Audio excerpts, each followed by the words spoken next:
Assalamu wa rahmatullahi wa barakatuh. I have told that if we follow Islam, we can build a moral society. You see, we have 54 Islamic countries.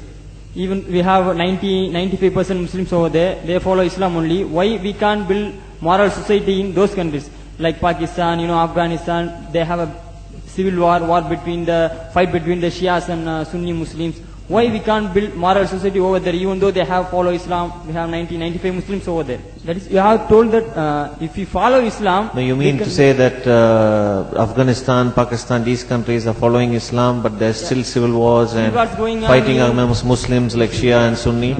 Why you are asking? We can't build moral society over there, even though we have 90%, 95 Muslims over there? First of all, Pakistan is not following Islam. Are you joking? I'm saying not Pakistan, we have 90% Muslim. Muslim means follow Islam. But Muslim, what Muslim? What Muslim? I remember 15 years ago, it's not today and I heard it's worse. 15 years ago I remember going to a wedding in Pakistan. A wedding where men and women were mixing freely.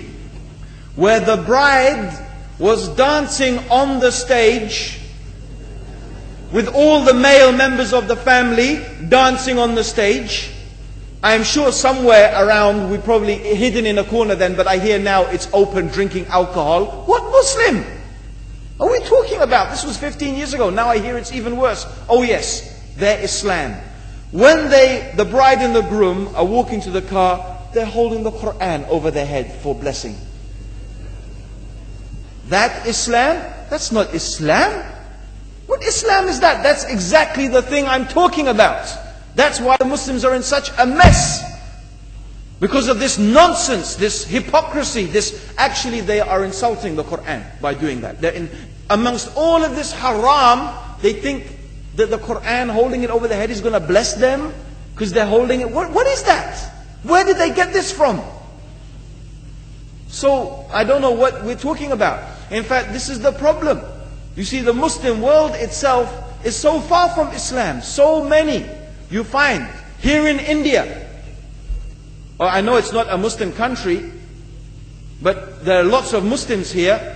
But I don't know what sort of Muslim. Most of them go to the dargah and they call upon some dead person in the grave, and they think that by talking to a dead person, they're going to have their needs fulfilled. What's the difference between that and worshipping an idol? There's no difference, believe me. It's shirk. I've seen it myself with my own eyes. I'm praying in the masjid. The adhan goes. The people are praying in the masjid.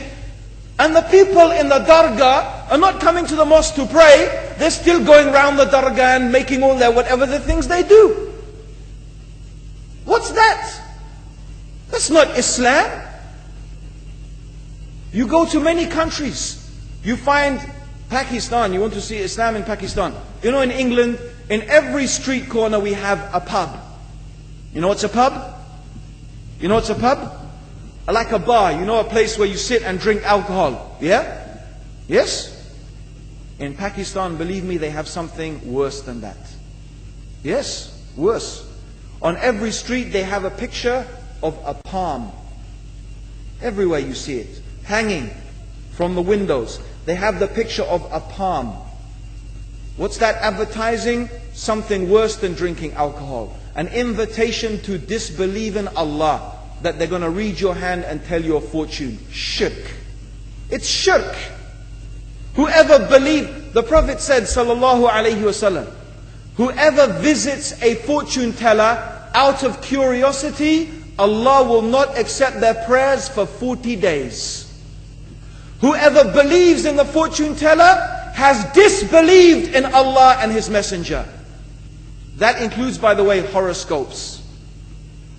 Yet you see in Pakistan, a picture everywhere of a hand. Worse than a pub. Worse than a pub. It is better to drink alcohol than make shirk with Allah. Yes. So this is the Muslim countries. You will not find one except they are not doing magic and shirk and kufr. Or except maybe one or two you will find. So this is the state of the Muslims. So no wonder we're in the confusion and the chaos. So these are not good examples. And this is really, in fact, the very reason that I'm saying why we are in such a big mess.